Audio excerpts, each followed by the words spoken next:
Hi, my name is Covell, and today I'll be talking to you about clitics. So first and foremost, what is a clitic? So according to our textbook and what we've learned, a clitic is a bound morpheme that functions as a phrase level or clause level rather than attaching only to words of a particular word class. According to the Oxford Dictionary, a clitic is an unstressed word that normally occurs only in combination with another word, for example, apostrophe M in I'm. Now, I also wanted to create my own definition for the word clitic that was kind of put into layman terms and easier to understand. So what I came up with was, a clitic is a word that cannot stand on its own, but can attach to most words despite part of speech to create further meaning. So what is the difference between a clitic and an affix and a clitic and a word?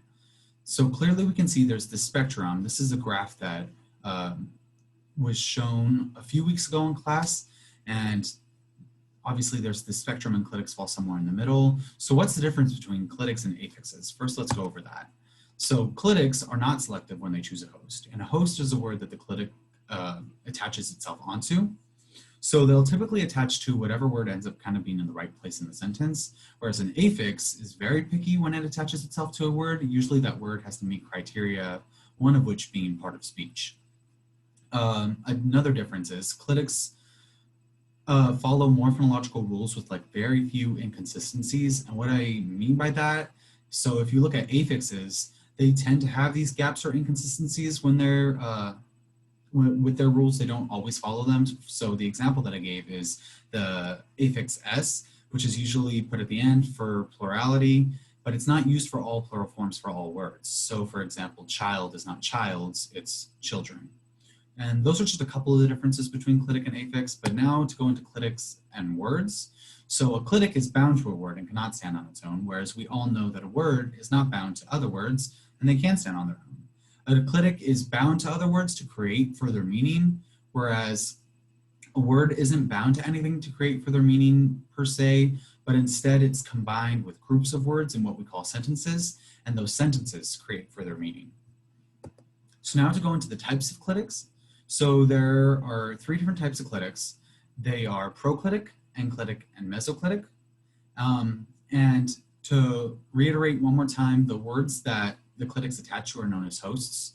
And I just wanted to repeat that because I'm about to be using the word host a lot. So proclitic is clitics that appear before the host. You usually see these a lot in like Romance languages like French, Italian, but there are a few examples in English. So the examples I was able to think of are twas and tis, but I really had a hard time thinking of more examples because I really feel like we don't really use them in our English language a lot. Like even those two examples, they're mostly used in poetry. So I had a hard time thinking of more. As far as enclitics are clitics that appear after the host. They are the ones we see most in the English language, and the examples of enclitics in English that I gave are the apostrophe M, such as in I'm, and the apostrophe S to show possession. So in like Eric's computer or Eric's presentation. Then they have the last one is mesoclitics. Mesoclitics are clitics that appear in the host itself, typically between like the stem of the word and any of the affixes. So they are seen like the proclitics a lot more in Romance languages like Portuguese and French.